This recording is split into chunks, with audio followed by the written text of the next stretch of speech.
It's like the jiu-jitsu curse. Once you start talking about it, you can't stop talking about it. Yeah, that's it. Yeah. True though, It's isn't it? like being a vegan, right? I try to like drift away from talking about jiu-jitsu and, you know, like having other like on my YouTube channel, like let me post about something else and people are just like, how do I do a fucking armbar escape or, you know what I mean? Yeah. I think it does get you though, doesn't it? Like jiu-jitsu just consumes your life a little bit. It's really hard not to let it, Yeah. you know? It's bullshit. I hate it. Yeah, it's like, you just constantly like revert back to it with most things. All right, should we do it? Yeah, let's do it. All right. Giancarlo, welcome to the podcast. Yeah, thanks for having me. That's awesome, man. It's good to catch up. And obviously it's quite good timing because we saw yesterday, I think, that the announcement for CJI has come out. Right, yeah. So it'd be great to maybe kick off with that. Sure. Is it your first like team type event, CJI, or will it be? No, I'd done, so last year we did the AIGA. Oh yeah. So that was, it wasn't like my official like team, but it was a team event. And Yeah. we had quite a few guys on my team that I trained with on a daily basis on there, like Luke, we had Dan. And then now this year we're coming back again. So that'll be my first event this year will be AIGA, end of June. Okay. And then we're coming back with a similar team, but a couple of changes. So we'll have Jason Nolf on the team. We'll have Oliver Taz on the team. We'll have Dominic Mejia on the team. So a couple more guys from our squad, plus the other guys that were there last year. And then a couple changes. I think Mika and Baby Shark went to a different team. So we have we'll have that event. And I've done a few quintets, just kind of like local, smaller versions of quintet and things like that. Good fun though, isn't they? Yeah, but this would be like the you know, probably the biggest team event for sure. Yeah, and how do you find that the team events versus sort of individual events? Because we've talked a lot about jiu-jitsu being cool because it's like an individual sport. Right. But obviously team event, very different. How do you find it? So I really like it. I think, so for me, one of the coolest athletic experiences that I ever was a part of was going to, so I've gone twice to University of Iowa, Carver Hawkeye Arena to see like wrestling duels. So I had a student at the time who like he went there and he was involved with like the wrestling and the athletics program there. So he took me out there once just to kind of go and, you know, like I got to meet like Tom Brands, go into the wrestling room, like, you know, use the facility and things like that.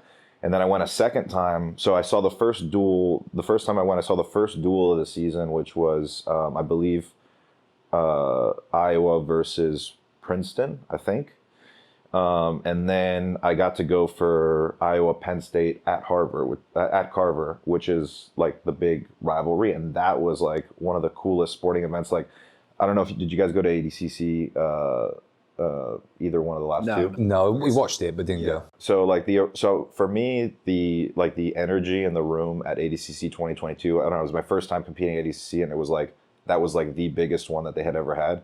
So the energy in that room was like insane. And then so when we went to Iowa Penn State, the duel, I mean, it was like that like times 10 because it was like a crazy rivalry. So you have like university rivalry. I mean, there was like fights in the crowd. People were throwing fucking beer cans at the corners of like the opposing teams. It was crazy. Yeah, it was fucking awesome.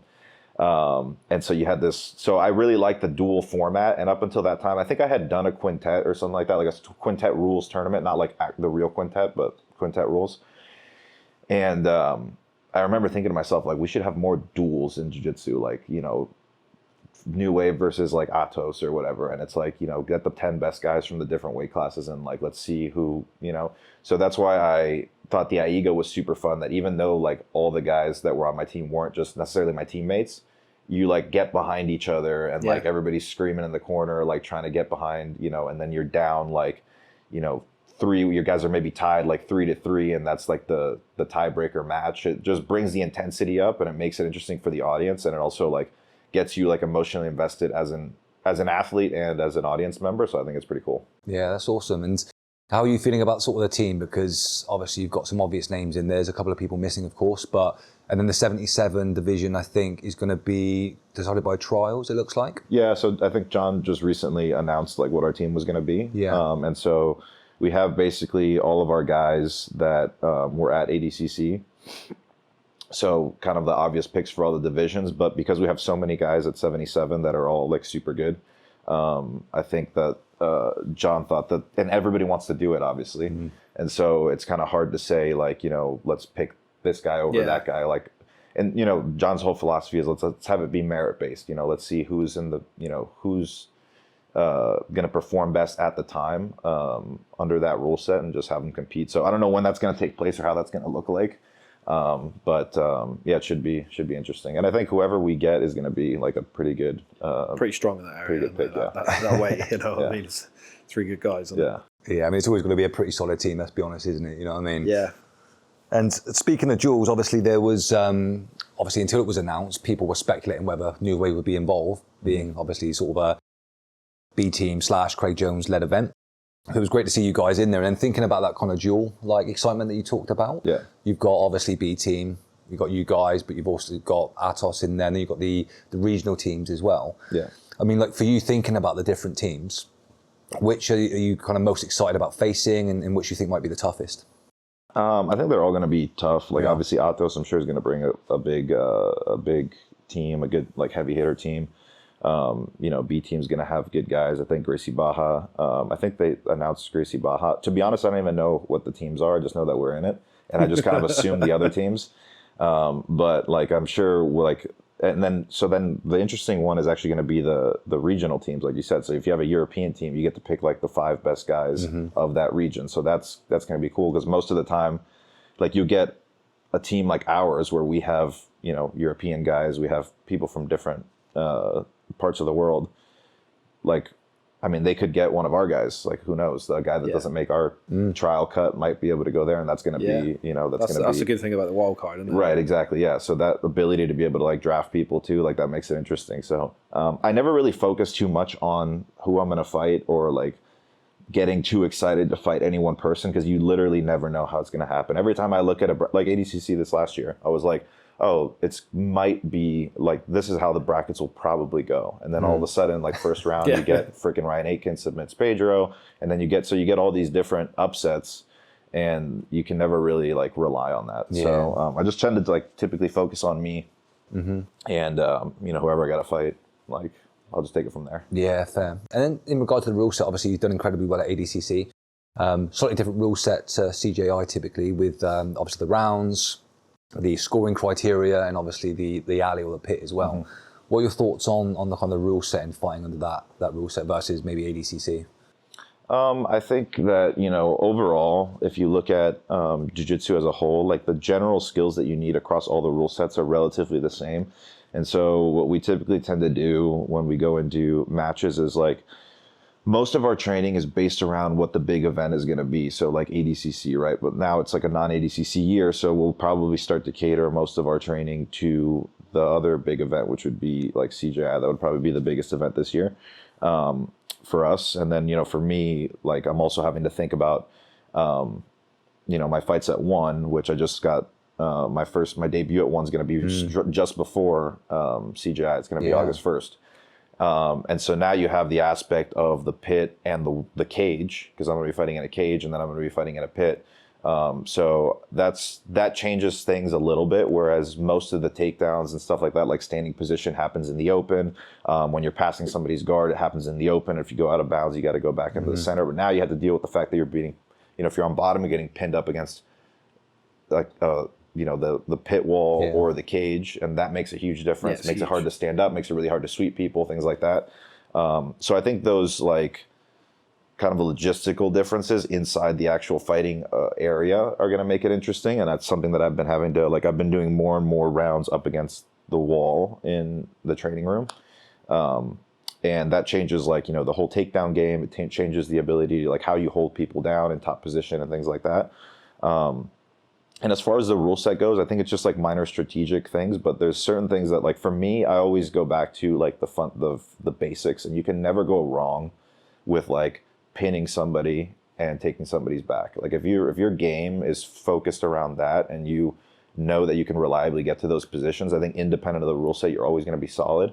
Whereas if you're a little bit more one-dimensional, like you only want to play leg locks, or you only want to do a certain thing, that can be a little bit of that could be something that, you know, your opponent could exploit, right? And then, you know, you see people in certain rule sets, they are limited by their own game. Yeah. Whereas I feel like if you make a game that's based around like working through a progression of pins, getting into a solid position where you're dominant, and then working towards submission, you can never really go wrong. Even in the judges' eyes, if you don't submit somebody, if you show that you're working towards getting to something like that, I think it's a good thing. Yeah, 100%.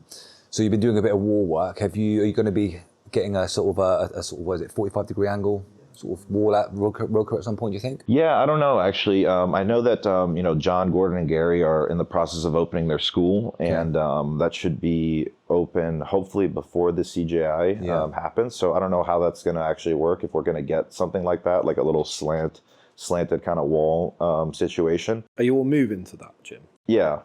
So Roka was always supposed to be a temporary kind of place while they went and started looking to open their gym.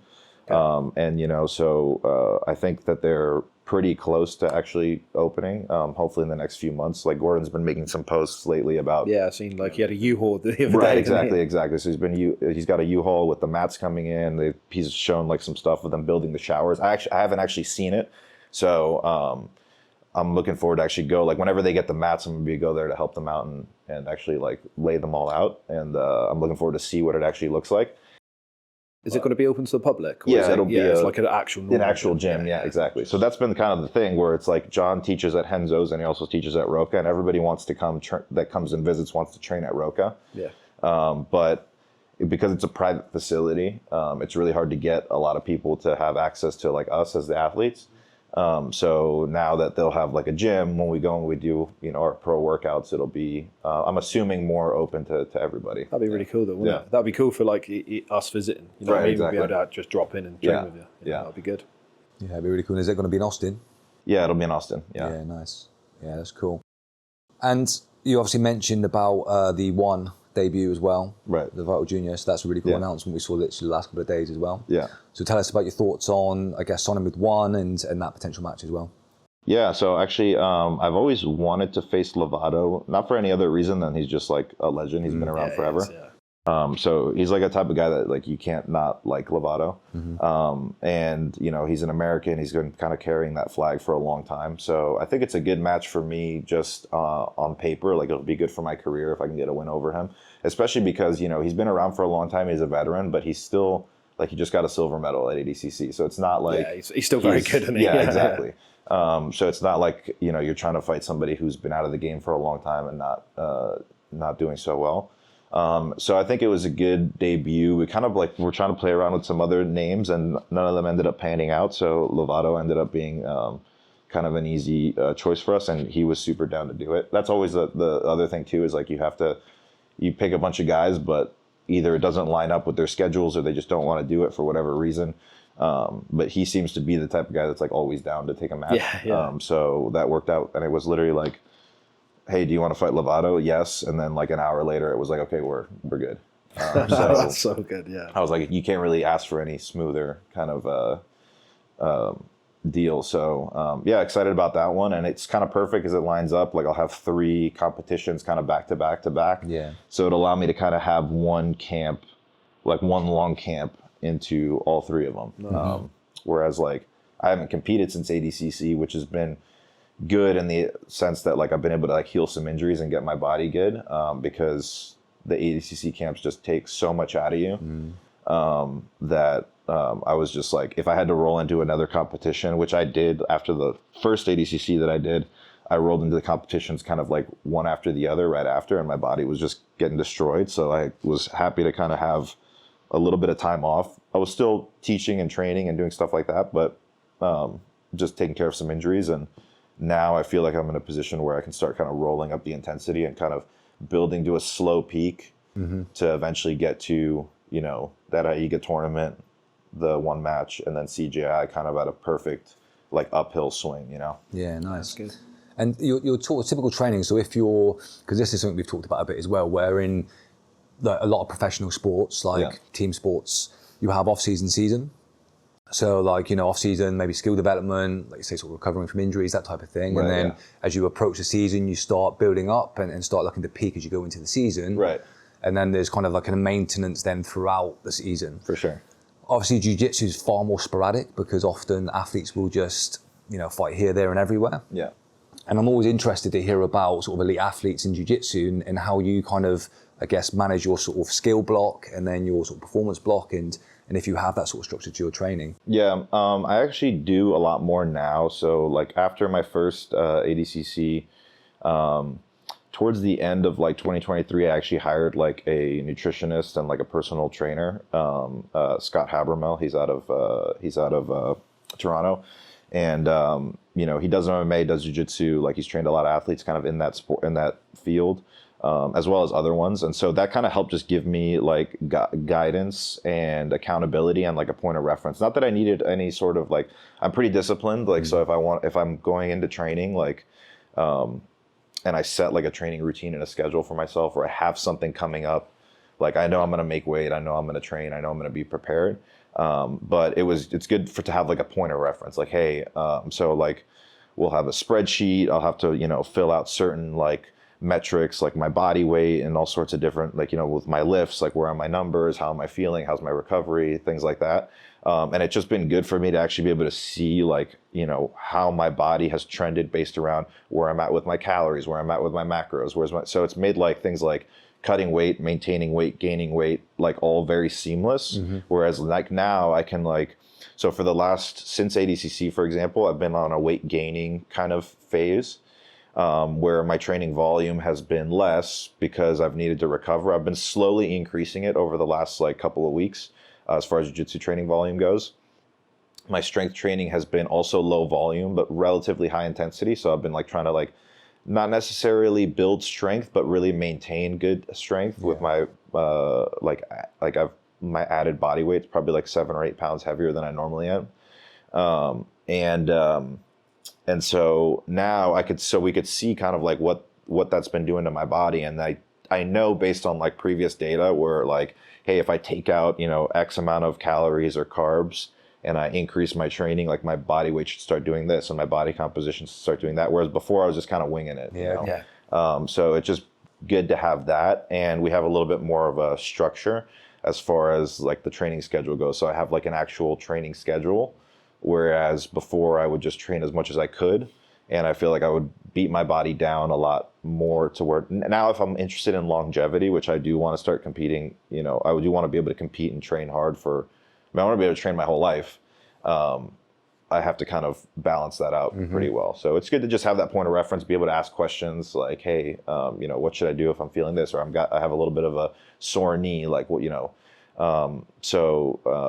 There is a little bit more structure to it in that way. And, but that's only been for the last like year and a half or so that I've had that. Yeah, it's so important though, isn't it? That longevity. Cameron Shane recently come into B team when we was there. You know Cameron Shane? Yeah. For sure, so I met him in Spain. I think we did a camp around the same time. So he was doing a lot of like his movement patterns and drills, and he just got everyone sat down, and he was like, right, everyone over 40, put your hands up, and it was literally him and Seth. And the whole room, there was like 60 people there. It was like him, and he was like, he was over 50, and it was just him. And he was like, this is it. So like people, when they get to 40, their bodies break down because they're not looking after themselves. And then by the time there's 50, there's like no one.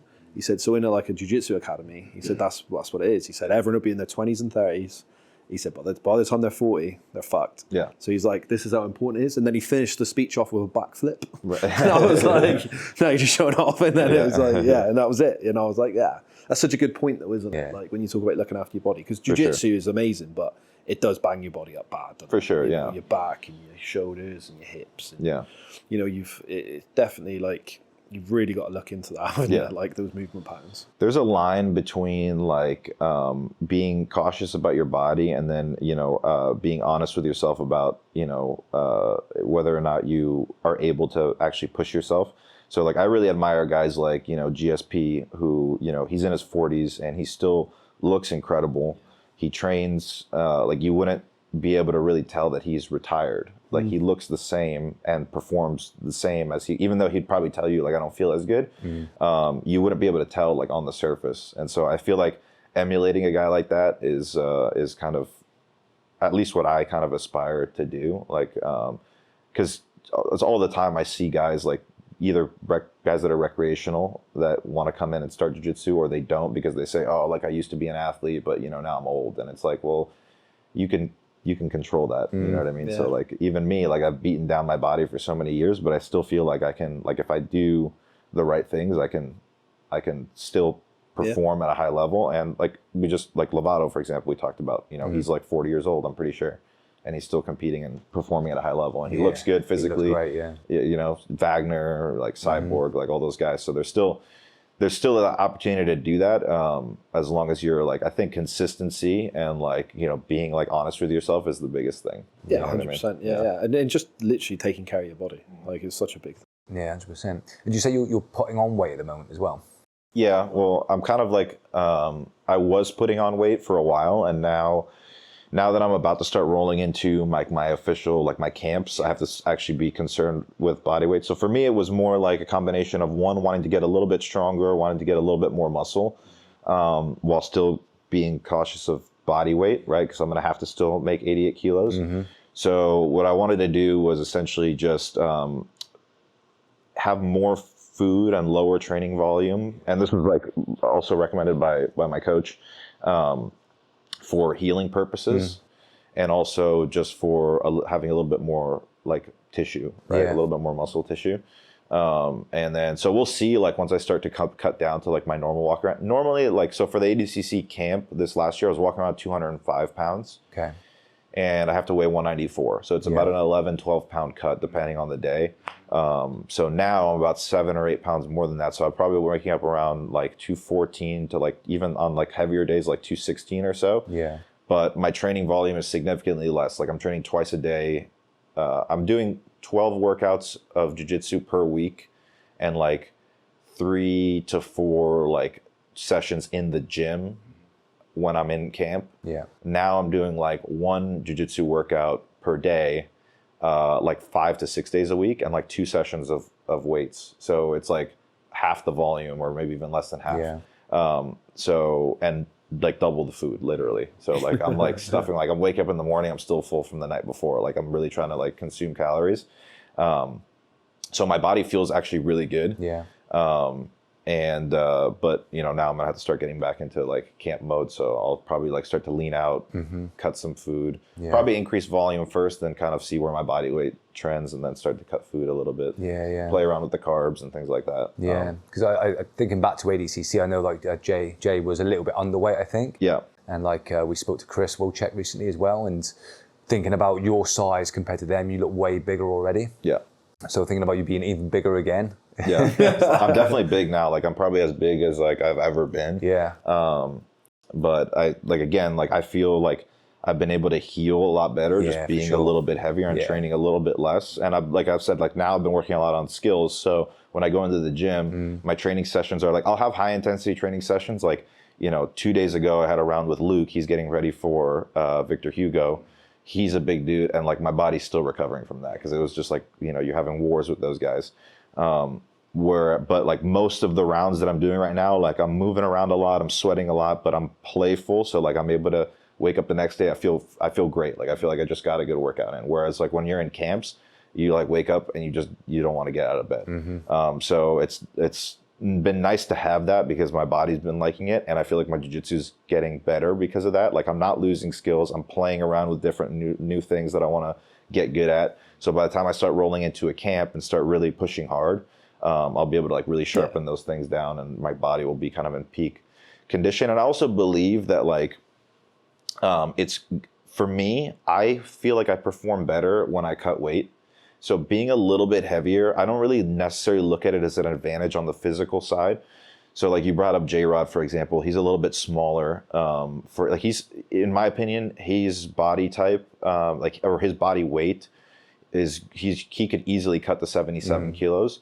But, you know, because of his physical attributes, he actually performs really well at 88, because he's faster and has better conditioning than most of the guys at 88 kilos. So the way that I was able to beat him was in the sense that we had a long match. So I knew how to pace myself, and I knew how to like make his, I basically would, like, a lot of my game and like our team's game was based around, a lot of the focus of the camp was how do you increase your opponent's work rate so that they're working harder than you. So in the beginning of the match, like he's having a lot of good moments, but he's also working a lot harder than me, and I'm kind of chilling a little bit more. And that's kind of a trend that you see in a lot of my matches. Like I started the match, I think it was with Gabriel Almeida. he had a takedown on me. He almost took my back in the beginning of the match, but I wore him out, and then by the end of the match, he's just exhausted, and I'm kind of just starting to kind of reach my peak. Same thing with Felipe Costa, same thing with kind of J-Rod, right? So that was definitely part of the strategy, is like knowing how to pace yourself, because I think conditioning is important, but more important than conditioning is efficiency. Like everybody has like a certain limit to their gas tank. And so it's about your ability to know, how do I burn their gas tank faster than mine, independent of, whose gas tank is bigger, right? You could have a bigger gas tank, but if you burn through 50% of it faster than I burn through 20% of mine, then you're going to get tired. You're going to be more tired towards the end. So that was kind of like the strategy going in. And so, but like, like I was mentioning, his physical attributes work really well for that weight class because of that reason. And so I feel like I perform better with that weight cut because of a couple things. One, I feel like when you're cutting weight, you have to be disciplined. So it kind of helps you, at least me, like I feel like if you do the small things well, you're going to do everything well. Yeah. So for me, like even something as simple as like having to weigh my food every single meal to cut weight, having to calculate, like all those little things, like the discipline kind of amplifies into other areas of your game. So you become much more disciplined with your training routine, you're disciplined with your food, you're disciplined with your workouts, et cetera, with your recovery, with your sleep, like all that. And if I can, so the weight cut, even if it's just a minor weight cut, like a couple of pounds, for me, it is helpful in that aspect. And then it also makes it so that when I'm training in the like off season, like right now, I feel like I'm carrying like a weighted vest when I'm training. So once that weighted vest comes off, I think I'm just going to feel so good. And I've noticed that in the past when I've been a little, like when I'm at walking around weight versus like my competition weight, I just feel lighter, faster, more conditioned. So I feel like I'm making training a little bit intentionally harder now because I'm a little bit slower and fatter and freaking less conditioned. Yeah. To whereas when I get into like, let's say shape, not that I'm out of shape now, but when I get into like real fight shape, I'm just going to feel all that much better. Yeah. Interesting mindset. I just want to circle back to what you said about the pacing thing, because I did notice that you do that and you did a great job of that in ADCC. And just thinking about that rule set versus CJI and thinking about, I guess with ADCC, you've got the 10-minute round and you've got the kind of the protection in the first 5 minutes of no points and no scoring. And I remember with J-Rod again, where, he did have some really good moments, but it was in that component or in that half. And it was like at the moment that switched over to the second half, you completely changed the pace. Yeah. Do you think that's going to be more challenging with like a 5-minute round in CJI with like scoring? So obviously they're going to be looking at sort of aggressive or assertive movements. And then you've got the breaks in between. I think what it does is it just makes you have to adapt to the rule set. So all of that training and my like tactics were based around the ADCC rules, because I knew I could fight for 30 minutes. Whereas knowing that I'm only going to have to be able to fight for like 8 minutes or 10 minutes, for example, like a one fight is 10 minutes long. ADCC or CJI round is like 8 minutes. I think the matches are going to be 8 minutes. The 8 now, they. Yeah, I believe so. Yeah. I could be wrong, because like I said, I don't really like, I don't really pay too much of attention, unfortunately. But like for example, the AIGA matches are 3 5-minute rounds. Yeah. So you got 5 minutes, 1 minute break, 5 minutes, 1 minute break. Yeah. So I'm not unfamiliar with those shorter matches, but it just changes the way that I would approach like a sparring round in training, where it's like when I'm going in and I'm training, I know that I have to make things happen quickly. Yeah. Whereas a lot of times in the training, like when we're doing ADCC matches, we're doing like 20-minute matches back to back. So I might have to do 20 minutes with one guy, 20 minutes with another guy, or 10 minutes with one guy, 10 minutes with another guy, 10 minutes with another guy. So we're kind of emulating those. So I get to, in the match, I have to practice tactics in this training room, right? So I go have a match with Luke or Marigali, or even just a non-ADCC competitor.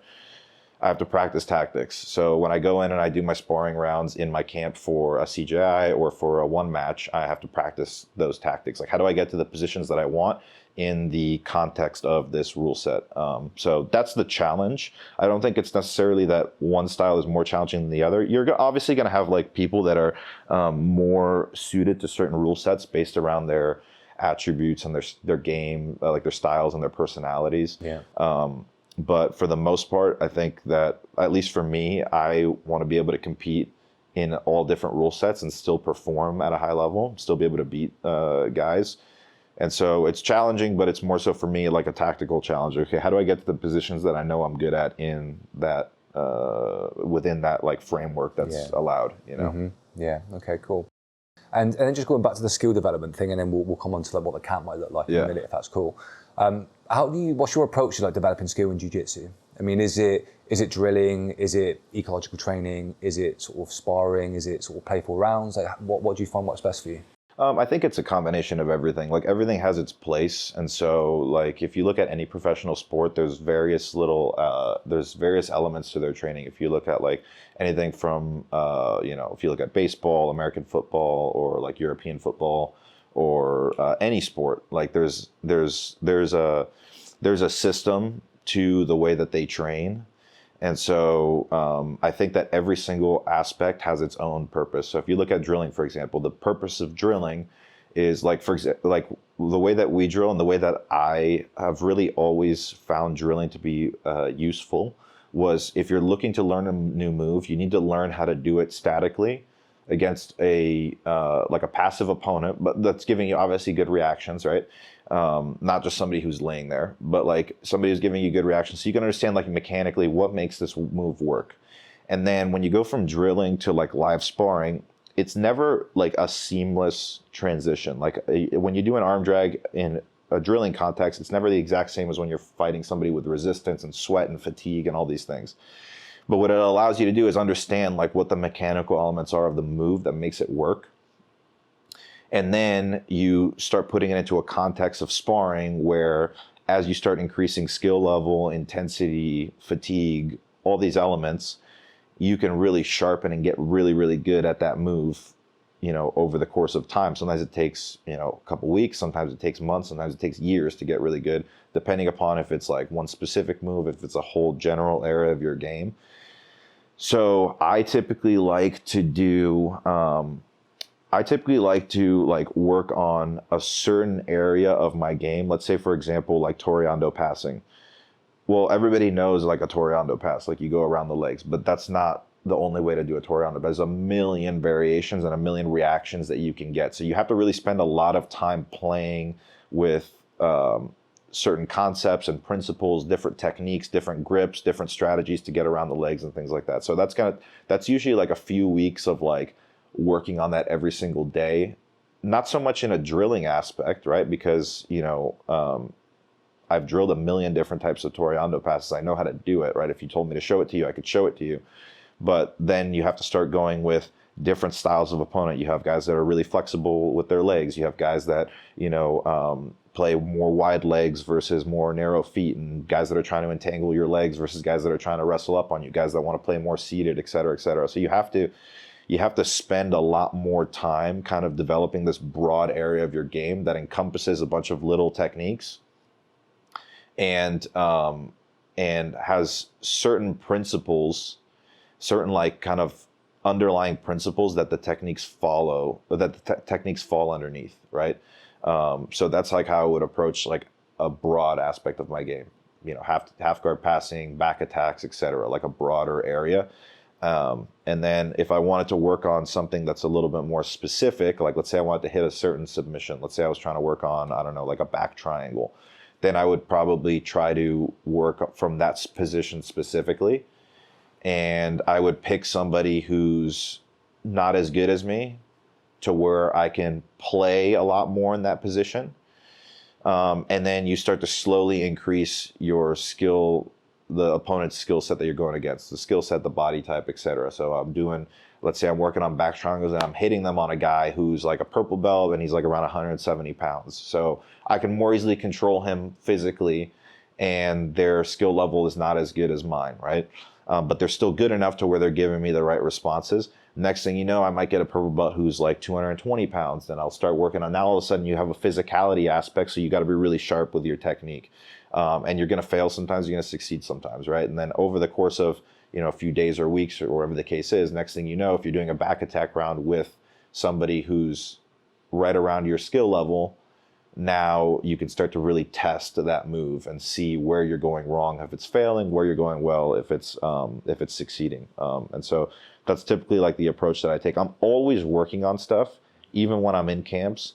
The only difference is that when I'm in a camp, I'm working on really not so much building new skills, but just really sharpening the ones that I know that I'm good at and the ones that I'm going to need for that rule set. Yeah, that's a really cool approach, man. And is there like a, it's probably hard to answer this, but is there like a sort of split or like a ratio of those things? So if you're training, I think you said you were training me 5 times a week for like one session a day, 5 times a week. Currently, in that session, are you looking to spend, I don't know, like sort of 20 minutes sort of drilling and tinkering, and then 40 minutes doing sort of live training? What does that typically look like? The drilling isn't necessarily timed, because it just depends on what John's teaching that day. So, but if I say, let's say our session's like, let's just say 90 minutes. Yeah. I would say that probably 35 of those minutes are going to be us just drilling technique. Another thing that we'll do a lot of times is what John calls creativity drills, which I think is a really important part of actual skill development, which is essentially he creates a scenario, and the scenario is for one specific athlete. So you have one person, like let's say, for example, I'll go back to the Toreando passing example. Let's say the drill is for the top athlete, the passer. So the guard passer is looking to work on their Toreando passing, and the bottom person is just trying to give a look, right? Just trying to give reactions, giving about 30% resistance to where they're not trying to win, but they're just trying to give you little problems. So it would be almost like a specific like flow sparring, right? Yeah. But it's for only for the one person, right? So for that specific scenario. And you can get creative with it, right? So you can go into different little niche areas, and you can play with those creativity drills. So I'd say about 35 to 40 minutes of like let's say a 90-minute session, which our sessions are not like timed either, right? They could be 2.5 hours long, or they can be like an hour long. Really? Yeah, you never really know like when it's going to start, when it's going to end. Okay. But how does that work? Like just in life, like understanding family and flexibility. You say like to your missus, "What time are you coming home?" I don't know. Yeah, I don't know. Yeah, exactly. But that's just how the sessions have always been. I mean, it's worked for us so far. Yeah, definitely. But it's I think it throws kind of this like. It makes it so that you're present in the session, whereas you're not thinking about like, when am I going to get out of here? When are these rounds going to end? You're present in the session. And then sometimes it happens that people have to leave early, so they just leave early. And John's like, okay, see you later, but the session is what the session is. And I think that's a good way to do it. If you like, it's a good way for pro athletes, because technically this is our full-time job. Yeah. So you'd spend 8 hours a day working. Why not spend, several hours a day working on your skill, right? But yeah, so like I'd say about 35 to 40 minutes or so on like technique drilling / creativity drills, and then positional sparring I would say encompasses about like 80% of like our sparring portion, and then live rounds at the end. And that will vary slightly, but for the most part we do the same positional rounds most days, and then occasionally he'll change things depending upon what we're working on or what we have coming up. So let's say there's an EBI event coming up, we'll do more EBI rounds than the positional rounds, things like that. And then sparring again it's contingent upon, like now we've been doing a lot of 15-minute matches, or we've been doing like 3 5-minute rounds back to back to back. With no rest in between, with like changing partners. So we have like a predetermined partner, like I'm going to go with you, I'm going to go with you, I'm going to go with him. And so I'll do 5 minutes with you, immediately go to the next guy, because it's WNO is next week. So we have some athletes competing at WNO, so it's for that. So for the last few weeks we've been doing that. That's typically like a general day, how we do it. And I would say that for me, as far as like intensity goes, I like an 80-20 split between like 20% like hard high intensity rounds and 80% split somewhere between like light and like moderate intensity. And it varies from person to person. Like, for me, a 6 might look different than what a 6 intensity is for you, right? So it's just I like to kind of split it like that usually, and it's more based on feel. But like I'll say, like if I'm training 7 days a week, like I'm gonna have 2 hard days, you know, like 3 moderate days, 2 light days, something like that. You know, I might go back and forth with some of those. That's good, mate. It's a nice split. I train quite a lot the intensity over there is quite hard. Yeah. Competition rounds are brutal. Yeah, So it's probably something that's like Right. what you're used to. And like a couple of times I'm just going in and just like moving. Yeah, yeah. Just moving, just working on technique. Yeah, I'll play around. I do. So like some days I'll do like a really like light sparring, like a live sparring match, but my positional rounds will be like fucking hard as hell. Like I'll do like a mount round with Luke Griffith. At the end of the mount, at the end of the round, I'm like fucking dying, you know, because I have like 230 pounds on top of me trying to kill me, starting in the mount. And then trying to hold the guy down is also freaking hard. But then, so by the time I get to this live sparring round, I might go against somebody who's, you know, not as good, and I just have to move the whole time. So I'm working on stuff. I'm playing. Man, it makes such a difference, though, doesn't it? Those positional rounds is like back home we do them, but it's like off the wall positional, get out. Whereas I find here they'll do like 5 minutes passing on top. Get out, start again. Get out, start again. Right. And it really does like emphasize, I think, like your weaknesses. Yeah. Like especially with different bodies, you know. So you do 5 minutes, 5 minutes, 5 minutes. Right. Say, Yeah. And it's like 3. Like this morning we done like two mounted rounds just for 5 minutes. And like they get out and swap over quickly. But sometimes they're like, no, you're just going to be on the bottom for 5. Right. And then the next round you go top for 5. But you really quickly realise, like, I keep doing this fucking thing over and over again, like, and that's why he's getting out. So then you try and correct it. So it does help a lot. Well, the other aspect too is like if you think about like skills take time to develop. So if you just sparred every single day, like live sparring, and at the end of the year you have however many hours of live sparring, how much time do you actually spend in mount or on somebody's back or working leg entanglements or working your arm bars, etc. But if you split those hours and you spent 80% of them divided amongst specific positions, now all of a sudden you have way more time in each one of those positions. So you get to really work. That's what I was saying to him the other day. Like unless someone's good, like I don't get my back taken too often.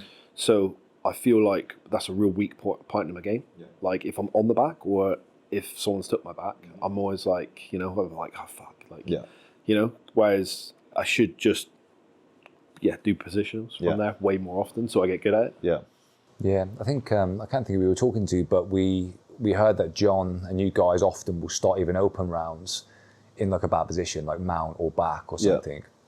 And we were talking about exactly this because even back home, our coach, he's got a really good guard. And you know, occasions when he's competing, he'll get his guard passed by a good guy and he gets a bit stuck because in training, he just never gets himself in mount or back. And I don't know if it's the best way to train, but I think Chris Wilczek, when we were chatting to him as well, he was talking about the fact that when you're in the sparring room, if you're allowing your ego to dictate your kind of practice and you're trying to win every round, then you're not being creative, you're not developing skill. Yeah, you're just doing your A game, what you're already good at. Yeah. I think winning rounds is like, that's when I try to practice, you know, strategies and tactics. And then when I'm trying to work on stuff, I'm just trying to take risks. And like, I don't care if I get my guard passed in training or get submitted in training, especially in a positional round where you're starting in a bad position. And sparring, like live sparring rounds is a little bit different because you're trying to emulate a match. But yeah, I think you have to you train so much, like you train every single day. Or even if you train like 3 days a week, you're still training, like you're never going to be like 100% every single training session. So expecting that of yourself is like you're setting yourself up to be frustrated and to fail. So what you have to do is like you have to try to like take what you can out of each training session. Like try to figure out like one thing that you did well or one thing that you did wrong. Try to find one minor success. Like even if it's something as simple as like if you got crushed entirely in a training session, I can guarantee you can look at one thing that you did, even if it's something as simple as like I hit a knee elbow escape one time against a guy who passed my guard multiple times. Well, now you know in your mind that you could do that knee elbow escape. You can really, that like a small success like that really helps build skill and confidence. And so I'm always looking for those small successes because I know that those are repeatable, right? And it's much easier for you to it's much easier for you to, under pressure, be able to make a small thing, like, because there's so many small details happening in jiu-jitsu, it's impossible to remember them all. Like, it's hard for you to be in a situation in like a high pressure training round or in a high pressure match and actually like sit there and think and analyze a situation and then decide, because by the time you decide, that the problem's already gone or you're on to a next problem, right? So having those little minor successes in the gym that make small, like little things like that, little details, second nature, that like really amplifies your overall skill set, I think. Yeah, for sure. And then as you move into your season, so to speak, so you've got obviously these runner matches, like how do you expect the kind of training to change now as you get into a camp? Obviously the volume you mentioned will be very different. Yeah. But talk us through like how the difference between what you're doing now and have been doing to maybe the coming months and the run up to the comps. So I think what I'll do is, because this is kind of a unique scenario for me, like I haven't really spent this much time off of competition in, I think, ever. This will kind of, I think it's a good thing, and I'm in an aspect where it'll allow me to really structure my training well. Whereas, before, if you're competing every month or every couple of weeks, like you don't really have time to do a camp. Yeah. You're doing like a bunch of little mini camps. You're trying to manage intensity, and it's not always ideal. Like most sports have seasons, right? So you get off season, you get to work on stuff, and then on season, you're just looking to perform. So I think what I'll do is I'll kind of look at my calendar, right, and then I'll start to kind of like increase my volume and intensity simultaneously. So maybe add a couple sessions, increase intensity, add a couple sessions, increase intensity. And the whole goal is really to try to build to a peak. So typically what I'll try to do is like, I think like a month out from a competition is where volume and intensity are kind of like at their peak. And then as I get closer to the competition, let's say 4 weeks out, maybe drop the volume a tiny bit, keep the intensity high, drop the volume a tiny bit, keep the intensity high, then start to kind of have that volume and intensity match, but at a slightly lower point so that I can manage the peak. Because otherwise, what typically ends up happening is you get to a point where you don't necessarily like overtrain, but you're at risk of injury because you're so tired. Yeah. And then if you're cutting weight and you're underfed, that can also add to that, like risk of injury. So for me, like those last 4 weeks coming into a competition, it's really about, I look at like body weight, obviously, because I might have to make weight depending on the competition. So for my one match, I don't really have to worry about it too much because it's 205 pounds and you can't really dehydrate. So I'm going to be probably walking around at that weight anyways. But like for something like 88 kilos, I'm going to have to, really taper down on that aspect, on like the diet and the training aspect. So I can't afford to get injured like that close to a competition. And I've done that in the past, so I know what it's like. It's really just about kind of like finding a good balance between volume and intensity. Like volume is important because, it helps with skill development. Like the more you can train, the more skills you develop, like period. Yeah. And so that's why I like the 80-20 rule, because it allows me to train more without getting injured, but still have enough intensity that I'm always touching that like red line point where I know what it's like to have just like a brutal training session. And I'm always reminding myself that I can go there. And so it's really just finding that balance, and it's really contextual. Like I really can't tell you that I have like a formula that like, you do this amount of minutes of hard training and this amount. I think it's more like contextual, and it's more like, how are you feeling at that time? You kind of have to assess each day, put together like a program that you're disciplined enough to follow, because if you don't have that, then no matter who you are, at some point you're going to find making excuses. Oh, I'm a little tired today, I should rest, when you really shouldn't. And then there's the days that you can go the other way, which I've done, and I've done most of my career, where it's like I was so tired that I should have rested, but I didn't. So you kind of have to find that balance. So for me, it's about like having as much volume as I possibly can to where I'm not injuring myself, but I still have a high enough intensity to where I'm like ready for a hard competition match. Yeah. And those final weeks, so like I'll compete end of June, beginning of August, end of August. Those are the 3 competitions that I have lined up. And then after that, I don't have anything scheduled, but I may or may not compete depending on, what comes up. so for me, it's about like, okay, how do I like from like June 1st, right? You're looking at 4 weeks out from my competition. From June 1st to end of August, I have to be like, everything has to be dialed in. Like I have to be really disciplined about training. I have to be really disciplined about food.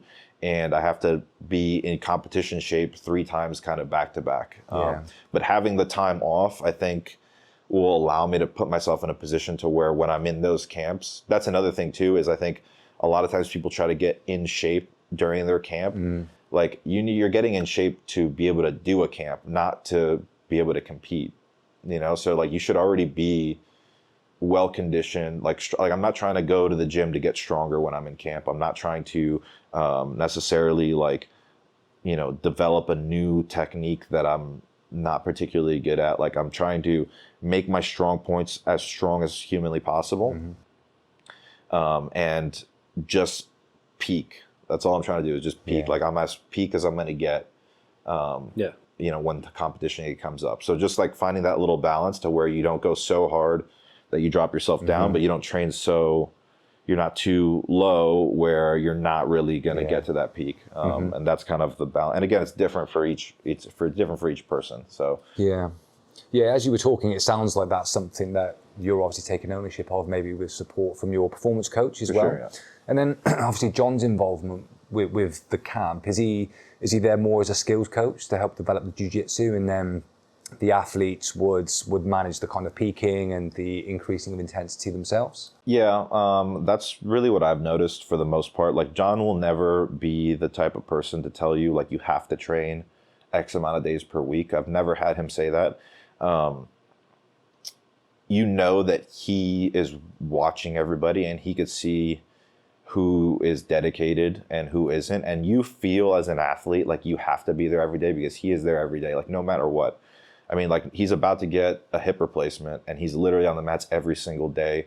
He's demonstrating moves, you know, he's never not there. He's always fully invested. And it's not like he's like there and he's kind of teaching and walks off. Like he's like there, he's teaching, he's watching everybody, he's talking to people after the session, telling them what they did good, what they, you know, can work on, et cetera, et cetera. He'll like pull guys aside and just be like, hey, I was watching your session, I was watching your turtle round with, you know, so-and-so, and like, hey, try this out next time. So he's watching everybody.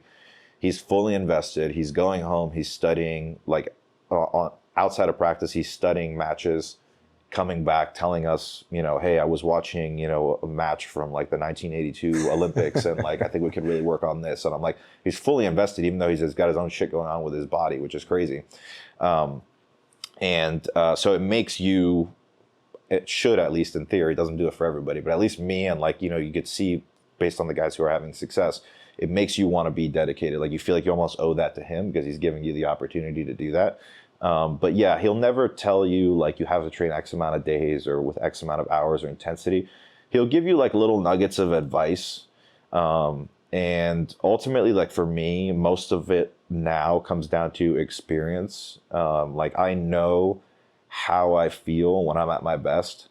So I feel like I know how I can recreate that. And so I think he allows you to he gives trust in his athletes, especially like the high level competitors, to decide like, you know, what's best for you in terms of training. Like we have guys that train a lot less than, you know, other guys. Like some guys train, you know, 5 days a week and they perform very, very well. Some guys train, you know, twice a day, every single day, and they also perform well. It just depends on a lot of things, but he never pushes that. I would say he's more of like skills coach number 1, and then like tactics and strategy coach number 2, which sounds like it's the same thing, but they're 2 different aspects. Like some people know a lot of technique, but they can't tell you how to win matches.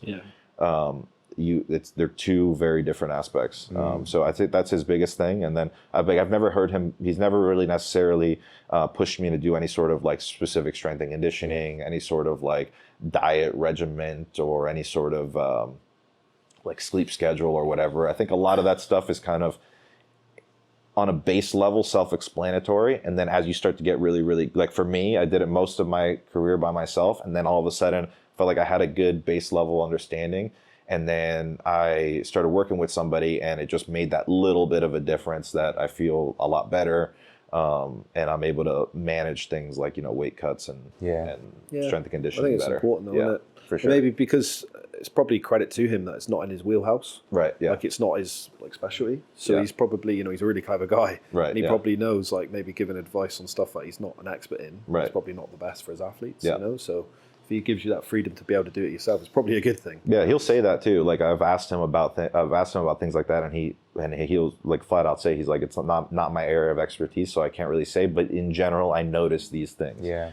And so, like again, at a fundamental level, I think for the most part, you can't really go wrong with, like, especially early on in your career, like you should be trying to train as much as possible. You should be pushing yourself. You should be kind of taking those risks and, in a sense, like beating yourself down a little bit, because that shows to a coach and to yourself that you can like push beyond your limits. You're reaching, you know, you're kind of reaching a new peak every single time. And then once you get to that level, then the nuance, I think, comes into play. Yeah. I think a lot of people are looking for nuance too early.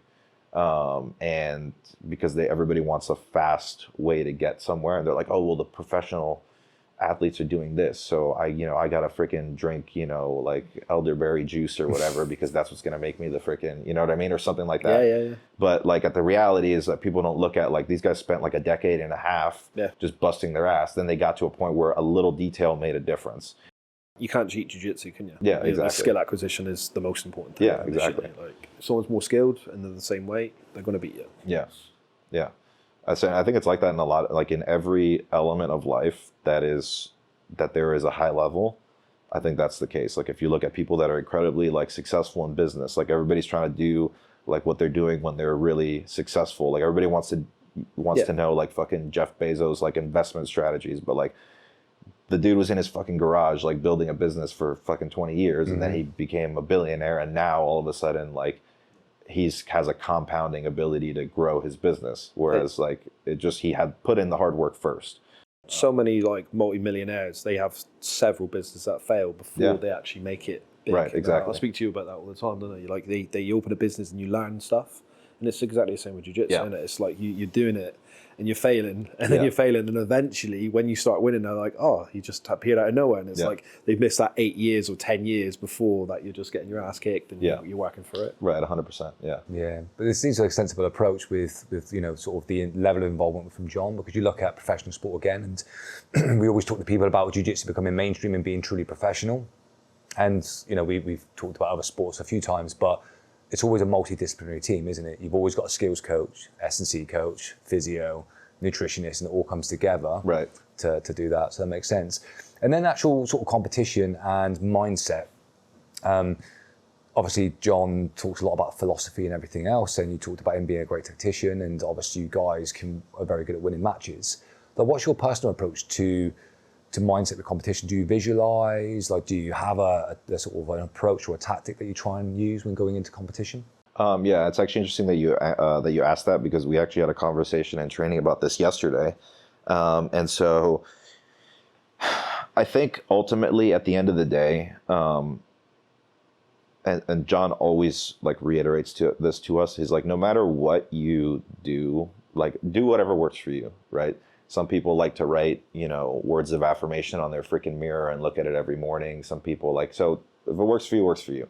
But ultimately, if you look at what the defining factor of success and failure is, it's skills. That's the biggest thing. Like who's better on that day. And then there's things that add into it. Like maybe a guy got injured, maybe they were sick, maybe there's a bunch of different things, right? Maybe one person is just better at tactics. And for me, that was a big thing early in my career, is that like, I felt that I was technically a little bit more advanced than some of the guys that I was competing against, but they were just better competitors. They knew how to play the clock, look at the time. They were good at certain moves. They know how to get into their best positions, etc. So there's a lot of things that go into that. But as far as like competition mentality goes, I think eliminating as much stuff from your mind that you're not in control of is huge, and focusing on the things that you are in control of, especially when you're close to the competition and on the competition stage, is critical. So, but then again, it goes back to, you know, everything that you've done leading up to that moment, right? So prior to competition, everything you're doing physically, like from your training, from your weightlifting, from your sleep schedule, from your, like, all those things are going to build you to a peak and have you be an athlete that's ready to compete.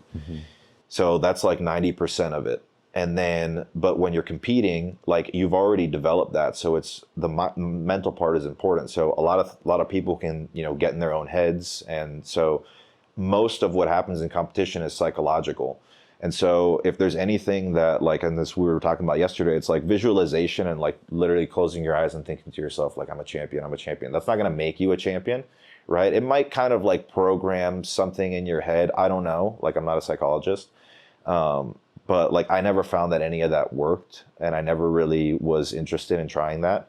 I think what you can do to visualize, and I've done this for a long time, and yesterday we were talking about it, and John kind of affirmed that, is like, a lot of times what you can do is when you're on your own is you can visualize like matches and situations in matches, and just recreate scenarios in your head of things that you might do in that situation. Like, hey, there's 2 minutes left and I'm down on points. How do I go and I win the match? Hey, I'm ahead on points, and next thing you know, I'm caught in a bad position. Like, how do I make sure that I don't get scored on? Things like that you can visualize, because those are things that actually might happen. So you can actually control those situations when they come up. And even maybe you haven't actually experienced them in training, or I'm sure you probably have experienced them in training, but you're not experiencing them at the moment. But you've psychologically prepared yourself for the potential to experience that. And so that when it happens, your physical body that you've prepared through training is already ready to do that. But most importantly, on the day of competition, your mind is prepared to do that. That's the biggest thing too, is a lot of times your body's physically prepared to do something, but your mind isn't, because you haven't trained it that way. And so that's huge. And then another thing that I utilize a lot, and this has made a huge difference for me, and I've noticed in matches that I've not won, usually by like narrow margins, this is always, if I go back to it and I think about what my mental state of mind was, it always came back to something that I found would be very interesting. So there was a book that I read that was recommended to me by my coach that gave me my black belt, Lucas Lepri. And so Lucas recommended this book that he read that said changed his career. And so it was called Psychology of Champions. I can't remember who the author was. And it goes through all sorts of different sports and different athletes, you know, the Michael Jordans, the Tiger Woods, blah, blah, blah, right? And interviews that they've done with all these different athletes and what their general trend was among all of them. They all had different training approaches. They all had different mindset approaches. But if you look at one trend, it's that typically those that are most focused on results versus performance don't perform as consistently. So like, a result is something that is a byproduct of the way that you perform, right? If you perform well, you'll get the result, you'll get the gold medal. But if you are only focused on the gold medal, you might not focus on the performance, because the outcome is like what you fear. Like, I want the gold medal, but what if I don't get it, right? So if you're in a match and you're thinking that, you're going to hesitate, you're going to be timid, and you're going to end up making a match harder than it has to be. Whereas if I can just focus on the performance, like, what do I want to do at this very second? Like, what do I want to, like, where do I want to get to, you know, in the match? I want to get, you know, mounted on the guy. I want to submit him with, you know, whatever positions, etc. So if you can focus on that, then the result should be a byproduct of that. Like, everybody wants a gold medal, but what do I need to do to get the gold medal? The action is critical. So when for me, if I can hone in on that. And I've noticed it, like, I've had matches where I've lost that I shouldn't have lost, and it was like they were tight. And I was like, I go back after and I was like, what was I thinking about in the match? Like, I was thinking about, like, well, if this match ended right now, like, who would win? Like, well, that's not what I should have been thinking about. Like, a small thing like that will just deter your focus to where you're not focused on what you should be doing at that moment, to just 100% solidify what the result that you want to be is, right? Yeah. So I think those things, like, if you can put yourself in a state where you can focus on the things that you can control, right? I know that I can control my physical body. I know that, you know, I know how to grapple because I've trained myself. I've gotten myself to the physical point that I need to be to compete. Now it's about kind of dialing in the mental part, which is, control the things you can focus on, control the things that you, focus on the things you can control, focus on performance, not results. Again, I can control that, I can't control this. And not being surprised by something. Like ultimately, confidence isn't something that you can talk yourself into. It's something that you get from repeated results in the gym, kind of like the elbow escape example I gave you. I know, because I've done it a million times in the gym, I know that if I get pinned in side control, I can elbow escape. I can do it against anybody. So that's just like affirming in my mind that if I ever get in that position, I'm not unfamiliar with it. Like I've been there a million times. I can chill. And if you watch me compete, I'm always very calm when I compete because I trust in my training, right? I know that I've done what I need to do, and then it just comes down to that like 90% psychological thing. If you can just really hone in on that on competition day, I think you're usually going to be golden. And like you have extreme examples in every direction. Like at the end of the day, also the stars have to align for you, unfortunately. But for the most part, I think you can get really, really close if you do those things. For me, at least, that seems to be what worked. Yeah, that's really cool, man. Yeah. And in regard to I think you kind of answered this at the beginning, but if you're in a competition or you've got a single match, are you kind of, or are you or John or someone else, are you analysing your opponent and thinking where their strengths and weaknesses are, and then thinking about an approach or a game plan for that individual, or are you going in there just looking to impose your skill and your will on that person? I think it's both. Yeah. I think you have to be aware of who you're going against, and the context that you're going against them in, right? So that's important. Like if I have a guy who's particularly skilled at certain things, I want to be aware of it. Yeah. But I don't want to just like learn how to deal with that, in the warm-up room, right? You might go and drill and discuss a few things just so you're mentally aware of it, but the skills should be developed ahead of time. Yeah. I believe. But for the most part, you don't want to be fixated on them because again, you can't control what they do. You can control what you do. You can control how you react to what they do. And then so that's, I think, critical is like, for me, typically, it's like I said, I don't focus a ton on like, what teams are going to be in the CJI or what opponents I might face because I may or may not face them. But I know that if I'm prepared, independent of who I go against, I can control the things that I do against them. I'm aware, like, oh, this guy's good at guillotines, this guy's good at darces, this guy's good at leg locks, this guy's good at a particular move. I'll be aware of it. I'll try to avoid it. If I'm in it, I'll chill, I'll deal with it, right? Because I've prepared myself for that. But yeah, for the most part, I would say there's a bit of a balance between both, but I think ultimately you have to focus on what you can do. Yeah. Yeah. Yeah, that's awesome, man. And then just sort of a slight change of pace, but there's going to be a lot of people watching this that are starting jiu-jitsu, white and blue belts. You obviously started somewhere, you're now where you are. Right. I mean, tell us a little bit about your kind of origins in jiu-jitsu, like when you started, why you started, and those early years, sort of through the coloured belts until you got to where you are now. So I started relatively young. I think I was 12 years old about when I started.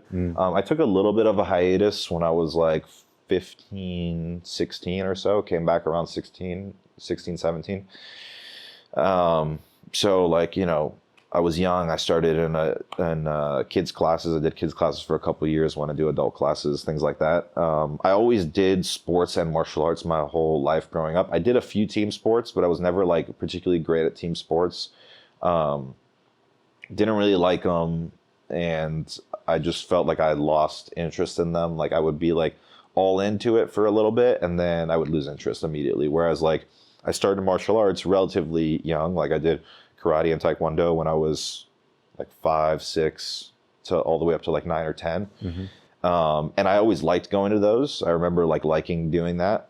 So then I just started jiu-jitsu as like an after school activity, and always liked it. Never really had like huge aspirations to compete, especially because I started, my first instructor was Hillian Gracie.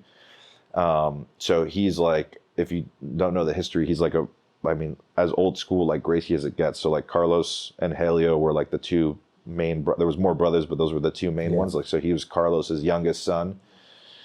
So you have the whole like legacy and like lineage and things like that, but it wasn't very like competition focused, right? like Hodger Gracie gives a lot of like credit and respect to like Hillian for his success. So like he was in it for a long time. So that was my first coach. And then as far as like my belting process goes, after that I went to North Carolina, and I went to a couple different places in between to train, like just for purely for training. But as far as like belting goes, I was belted to purple belt with him. And then when I really wanted to compete, and when I really started to take competition, like when I felt like I started training like a pro was when I was in Lucas Lepri's gym. So I had trained at a couple other places before that. I went down to Brazil for 3 months. I trained at a GF team there, which was a super cool experience. Like, you know, living in the gym, training every single day. Actually, some of the guys that I used to train with, like Patrick Gaudio, Jaime Canuto, Amanda Montero, they're training at Roca now. Interestingly enough, like they all live in Texas, so it's kind of like a cool like little reunion. Nice. And then I spent some time in Ohio training with the GF team over there, Dante Leone, where he's at now. But like as far as like when I felt like I was really training like a professional athlete, was training under Lucas, because he was at the height of his career when I started training with him. I was a purple belt. And I mean, you're talking about a guy that was like, he did everything by the book. He was super disciplined with every aspect of his life, trained super hard. And he was like winning everything at that time. Like from the time that I started training with him to the time that he retired, like he had won worlds back to back to back, you know, all those years. I like got to train with him, obviously learned a lot of skills with him, got my brown and black belt from him. And so that was kind of like, to me, the progression of like when I knew that I wanted to compete like right before that time. I knew that I wanted to do that for my life. But when I was coming up, like my early teenage years, I didn't really have huge competitive aspirations. So I knew I loved jiu-jitsu. I knew I didn't want to go to college. I knew I didn't want to like work a regular job, and that I wasn't really like built for that. And so like I remember like going up into the time that I was about 18, I was deciding whether or not I wanted to go into the military or pursue jiu-jitsu full time. And like I remember when I was actually, even at the time that I was training with Lucas, I was talking to one of my buddies who was training at the gym at the time, he was an Army recruiter, and he was like talking to me about, like, I was literally at that point, like, you know, what am I going to do with my life? Because at some point, like, there was no money in jiu-jitsu. I was a purple belt. Like, what the fuck am I going to do? And then I really started to push heavily into jiu-jitsu and get drawn into that. Started to have like some minor successes, get my brown belt, like I got silver at Worlds my first year at brown belt. Then like I won Pan Ams. I went to Bernardo's to teach in Boston, would fly back periodically to Lucas's to train with him, et cetera, et cetera. And then I started to develop a relationship with John through being at Bernardo's and BJJ Fanatics. So befriended John and Gordon, started training with them more and more. Then no-gi starts kind of kicking off. And so I start competing more and more no-gi tournaments, which is something that was very like, you know, foreign to me, because I had done gi my entire life, basically. Like I had done no-gi, I had trained MMA, we would do no-gi classes like once a week. Then I started training no-gi every day at Bernardo's gym. Like I would just take a group of guys, you know, go to the second mat and then just roll with them, like 5 or 6 different guys. Would periodically train with the guys either going to New York City, or like if Gordon would come up and film, I would spar with him. And then eventually I just decided, like I was training for trials. I was getting ready to, you know, compete at ADCC trials. And then I just decided to, you know, make the move. Gordon had already made, open the invitation for me to come and move when they were in Puerto Rico at the time. Then they had ended up going to Austin. So I ended up moving to Austin, and I moved to Austin on my birthday, 2021, drove from Boston to Austin, and then 3 weeks later had the trials, won trials, and then the rest is kind of history, you know? Awesome. So, but that's kind of like, in a short nutshell, kind of my, my progression from, you know, starting to now. It's really interesting how Alan Pozzo always talks about the best guys in the world always started in the gi, like just for grips and understanding of jiu-jitsu at a deeper level. And it's interesting to hear that you've done, loads of gi up until. Yeah, I think that, as much as no gi is like the thing to do now, I think if you look at jiu-jitsu overall, especially in Europe, like when I was in Europe and I've been to Asia and done seminars, and most people do gi still. I think your average gym is mostly gi, but the spectator aspect of jiu-jitsu is mainly no gi. Yeah. Gi Worlds had 6,000 plus competitors. Yeah, tons of people. Yeah, the Euros I think had 7,000. It was the biggest ever, so it's still there for sure. Yeah, it's huge. And I love gi. The thing about gi now is that I respect IBJJF a lot as an organization because they've been around for a long time, and I've had I've had good successes in the IBJJF, especially when I was like a brown belt.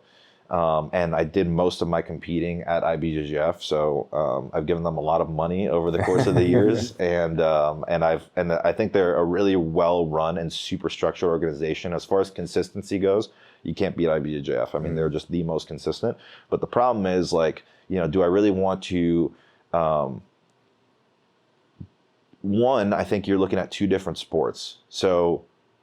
It's very, very rare nowadays to have somebody who's going to be at the top of both sports consistently for years and years. Whereas back in the day, you had Marcelo Garcia, but that's because everybody was doing gi. They'd take their gis off for the most part and then go do ADCC. There wasn't super fights. There wasn't one championship doing matches or flow or, UFC Fight Pass. And there wasn't you weren't competing all year long, no gi, right? You were mainly competing in the gi, then you do a camp because this ADCC tournament was coming up and it was a big deal.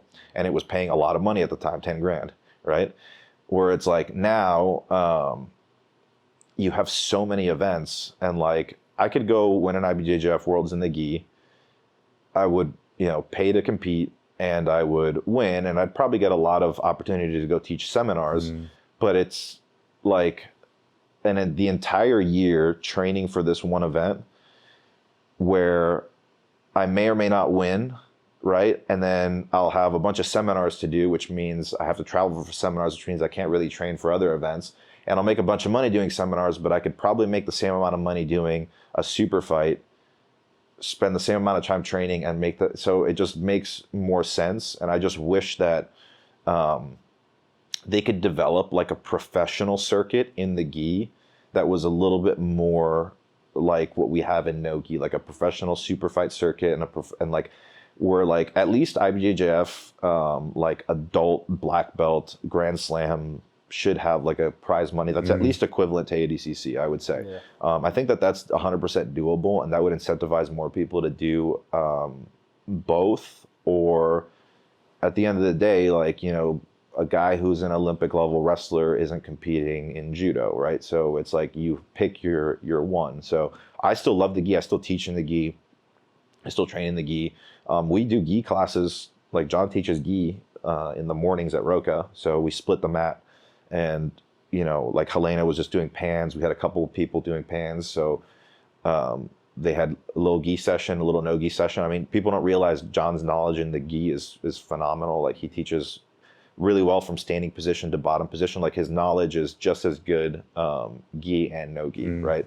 Because just like me and just like everybody else, he had the exact same progression. He started with gi. I mean, that's just kind of usually how it goes, and then eventually it all started to become more focused on no gi. But I wish that there was a little bit more. I wish that they could just take a page out of what's happening in the world of no-gi grappling, make it a little bit more exciting and make it so that there's a separation between the recreational and the pro practitioner. Yeah. I would love to see that, super fight events and things like that. If the gi did catch up, would you switch back to the gi? I would definitely consider doing it for sure. Yeah, in an ideal world, if they had big events and they were giving good prize money, and you had a choice between the gi and no gi, would you go back to the gi? It would be hard to decide just because I really love no gi, especially now. I love both. I love jiu-jitsu, gi and no gi jiu-jitsu. So, and they're different. The truth is, ultimately, the goals are kind of the same, right? You're trying to get to the same positions and you're trying to submit people, but there's a lot of intricacies that are different. Guard in the gi is so different than guard in no gi. The gripping exchanges and all that, it's all fascinating to me. And so I would definitely consider doing both, or maybe separating a gi and a no gi season, if it made sense. If it made sense in that way, yeah. Like financially. Yeah. Yeah. I think we might see an evolution in gi, and you might see them catching up. I don't know. I think it will always be good as for us, as people who like jiu-jitsu, because you understand the intricacies of what's going on a little bit. But I think then someone just watching who doesn't know jiu-jitsu, it's just a really hard watch. It's a hard watch, yeah. I mean, even me, like, you know, if I watch, you know, I watch some matches from Pans, and I'm like, man, some of these matches are hard to watch, and it's like, it would be even worse for somebody who doesn't know jiu-jitsu. Like, you know, I'm not like a celebrity, but I've been stopped by people who don't do jiu-jitsu, and they're like, hey, I'm just a fan of grappling and I've seen you compete. And I'm just like, that's crazy, because you never see that.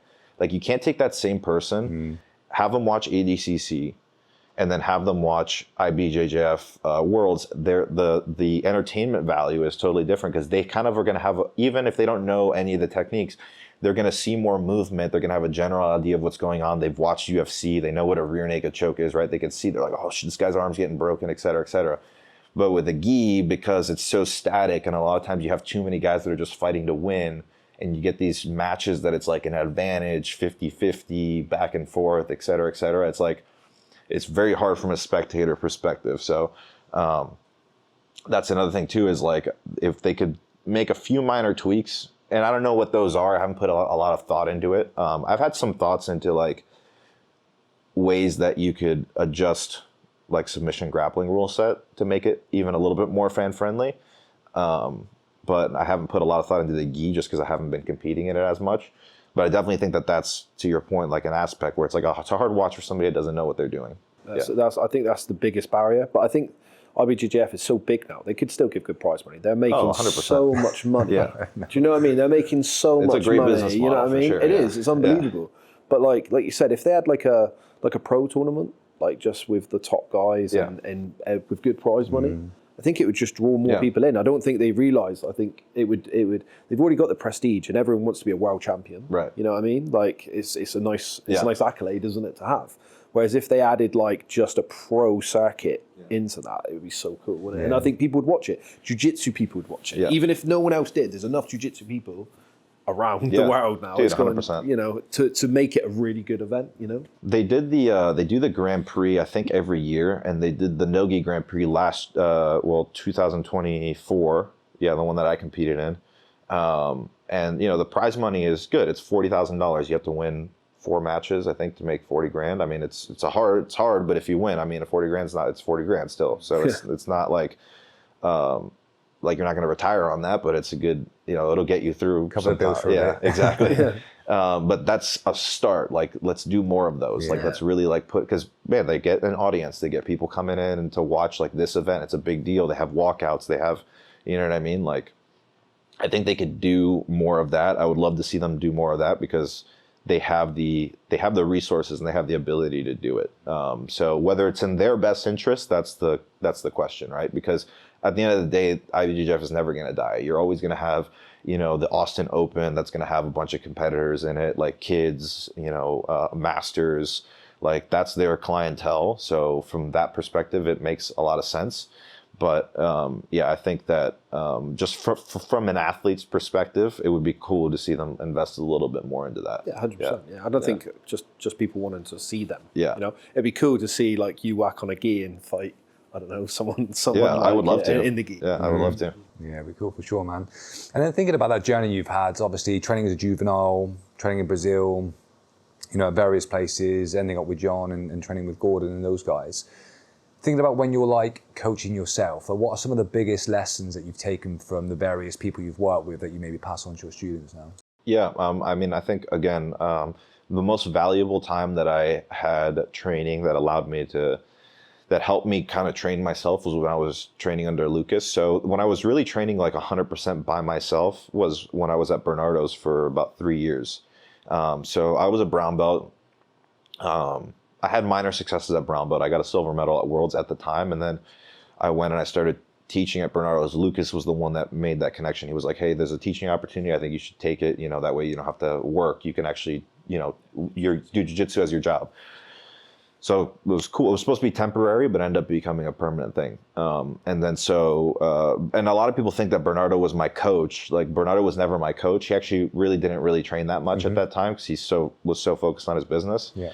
I was training myself.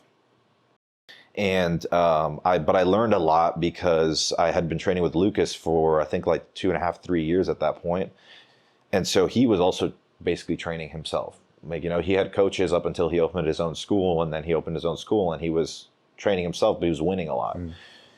So I learned a lot from his training style is totally different from what we do now. And I definitely would take what I do now over what we used to do back then for myself, especially as a professional athlete. But one thing about the way that he trained is like the guy, he trained hard and he never made excuses. Like he always trained, no matter how tired he was, no matter what the case was. Like, I mean, you're talking about a guy, like he never missed a training session ever.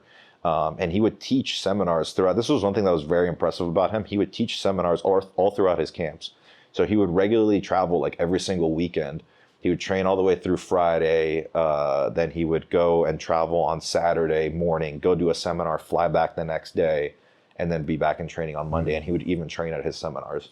And so like I used to work out with him. Like we used to go to the gym and do conditioning workouts and stuff like that. I mean, the guy he was very, very disciplined.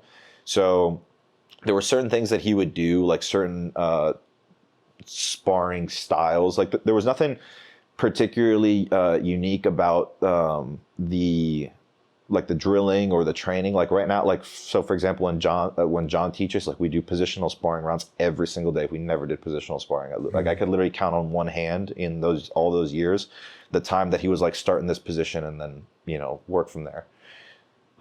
It was always live sparring. It was always hard live sparring. But there were certain things that he did, like he would do a lot of high intensity training. So you got tough, you got physically fit. I picked up a lot of things from sparring with him that he did technically that I could add to my game that were really, really good on top of what he would teach us. And then he would do there was one thing that I used to do all the time when I was at Bernardo's, which was like group of 3 training, which it's not anything like crazy sophisticated on the surface, but it does make you really, really fit. Like it's good for, preparing for competition. And it's great when you don't have high level training partners. So it's almost like a Shark Tank style. He would do a lot of Shark Tanks. But essentially what you do is you get into a group of 3 and you have 3 guys that are like same skill level. So like 3 guys that are going to be 3 hard rounds. And then so he would do like 3 to 4 minute rounds where it's like, so let's say we're the group of 3, I'm going to go with you for 3 minutes. And before the round starts, like it's pre-decided that I'm going to stay in. So you're going to go out and you're going to rest for 3 minutes and I'm going to do 3 minutes with him. So I do a 6-minute round, then he stays in, he goes with you. So every time you're going with the next person, you are like 3 minutes, and they're all 3 minutes, like 3 to 4 minutes high intensity. So you're freaking exhausted and the other guys come in and try to kill you. It's hard. It's hard. Literally in his garage is what we do. At the moment, with 3 of us on a Friday. Yeah, exactly. Yeah, and we just literally do that. And that second round, mate, we do 5-minute rounds. Was it? We do 4-minute rounds. We used to do 4s. Yeah. That second round though, when you're fatigued, and they just come straight in on you. You're like, oh. Yeah. So you can't really pace yourself. It's good for high intensity training. So that was one thing I used to do all the time when I was at Bernardo's with my students. But yeah, I mean, I think that I just kind of. I remember being there and training with him, and like I did like everything that he did. I trained all the sessions that he trained. I did all the conditioning workouts that he did for a long time. And I remember thinking to myself, I was like, okay, this is what like a professional athlete does. Like it's like this level of discipline, this level of dedication, this level of like not making excuses, et cetera, et cetera. So it's incredibly beneficial and like maturing for me in that aspect. Yeah. Yeah. Awesome, man. And then thinking about your career, like aspirations, goals, like you've obviously won a lot, but there's still maybe more to do. Like when it's all said and done, what do you want to have achieved in your career? So the biggest thing for me, I think I remember when I first started competing, when I was like, okay, this is when I'm going to be a pro athlete. Like I put into my mind that I wanted to win a world title, and at the time it was in the gi, because that's what I was doing. And then eventually it became like, gi worlds and ADCC. So I accomplished the first one, and then I accomplished the second one, and then now I'm in a point where what I want to do is not necessarily chase a certain amount of titles. Like I don't want to say I want to be 5-time ADCC champion necessarily. Although obviously when I go into ADCC or any competition, like I want to have those accolades on my record. But for the most part, like the biggest thing for me, and John told me this a couple of years ago. John told me this when I first started training. And interestingly, it's what made everything line up. And it kind of goes back to what I was talking about, like results versus performance. Like he said, no matter what happens, if you just focus on getting better every single day, whatever it is that you're going to do is going to fall into place. So he's like, all you have to focus on, don't focus on like who you're going to fight, what you're going to do, none of that stuff. Just focus on getting better. So for me, like I have these competitions that I have coming up. Like, so CJI is a big competition, but it's a relatively new competition. So the weight that it's going to have, I think is going to be high, especially based on how well they did with the last one. Then the question becomes like, how long does it last? Like, hopefully it lasts a long time because, you know, they do pay well and things like that. So it's good for the sport. But like ultimately at the end of like if you look at an Olympic level athlete, they look at how many Olympic gold medals they had, right? So that's kind of like our ADCC. Yeah.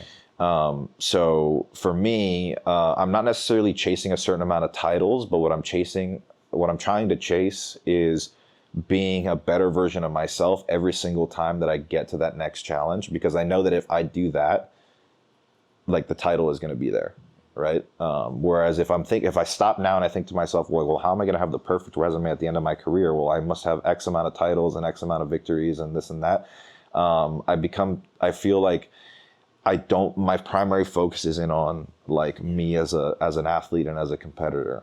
So I really am just trying to like better myself in every single aspect so that by the time I get there, I know that I'm like prepared to get that thing. Like once it comes, I'm like, I want that, I can take that because I've done what I need to do to get it. Yeah, that makes sense. And then how about like individual matches? Are there any, you know, whether it's testing skill or getting matches back or just fun matches, is there anybody in particular that you would like to compete against, or is it the same sort of answer? I think it's a common. I think so. It's the same answer to an extent. Yeah. Like there are matches that I have lost at black belt that I want to get back. Pedro Marino is one that sticks out. Hulk, I've beaten him the last few times that we've competed, but he still has one victory over me, so I'd like to do another match against him. Kainan would be a huge one because he's kind of like on top of the game right now. So I think it's mostly I want to compete against guys that I haven't competed against because again, it's just a new style, and so that's why like Lovato's intriguing because he's still, you know, on top of the game, but he's a guy that I've never fought against. And so mostly I would say it's those guys, but also there's matches that I would like to get back. The Pedro one sticks out because he beat me at WNO a couple years ago, and I haven't had a chance to face. I thought I was actually going to face him at ADCC because I thought he would make it further, but he didn't, unfortunately. And so that'd be an interesting one. I think we could probably see that happening in the next year or so. Nice, that'd be cool. Yeah, it'd be awesome, mate. Mate, that's been great. Before we close up, do you want to shout out any sponsors or thanks to anybody or anything? Just in general, like whoever follows me, you know, obviously always appreciating the support and yeah, thanks for having me. Good, guys. mate. Yeah, Thank you, buddy. Appreciate it, it, man. Yeah, thank you.